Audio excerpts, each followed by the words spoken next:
সুদীপ ব্যানার্জিকে সরিয়ে ওর বউকে করে দেবো আবার কি? এক দল আর অন্য দলের সঙ্গে যোগাযোগ করে মন্ত্রী হতে গিয়েছিল, তাই মমতা ব্যানার্জি দল থেকে তাড়িয়ে দিয়েছিল। কাটাকাটি করবে, ধরাধরি করবে, মেসেজ করবে, ফোন টোন করবে, যেগুলোর করে ওর স্বভাব। এর আগে দেখা গেছে সুদীপ বন্দ্যোপাধ্যায়ের প্রতি দলের তৃণমূলের একাংশ ক্ষোভ দেখেছিলাম, কিন্তু আজকে দেখতে পেলাম যে উত্তর কলকাতার জেলা সভাপতির পদ থেকে তাকে সরানো হলো। কি বলবেন এই বিষয়ে? না, আমার এ বিষয়ে কিছুই বলার নেই। এটা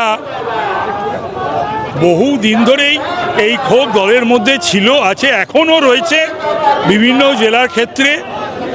তবে এবার সুদীপ ব্যানার্জিকে সরিয়ে ওর বউকে করে দেবো আবার কি? নয়নাকে করে দেবো, ধরবে তো, ফোন টোন করে, মেসেজ করে, বিরক্ত করবে মমতা ব্যানার্জিকে। হ্যাঁ, নয়নাকে করে দেবে। দলের পদ গেলেও বাড়ির মধ্যে থাকবে বলছে। আমি জানি না, তো কাটাকাটি করবে, ধরাধরি করবে, মেসেজ করবে, ফোন টোন করবে, যেগুলোর করে ওর স্বভাব। হ্যাঁ, স্বভাব বলছেন মানে এর আগেও হয়েছে? হ্যাঁ, এর আগে ওই সমস্ত এইভাবেই করে, ওর তো অন্য কোনো কিছু নেই এইগুলোই। মমতা বন্দ্যোপাধ্যায়কে বারবার বিরক্ত করা। হ্যাঁ হ্যাঁ, কিছু পাওয়ার জন্যে ও কি করতে পারে আর কি করতে পারে না সেটা সর্বজন বিদিত, যার জন্য দল থেকে একবার ওকে তাড়িয়েও দেওয়া হয়েছিল। করে এক দল আর অন্য দলের সঙ্গে যোগাযোগ করে মন্ত্রী হতে গিয়েছিল, তাই মমতা ব্যানার্জি দল থেকে তাড়িয়ে দিয়েছিল।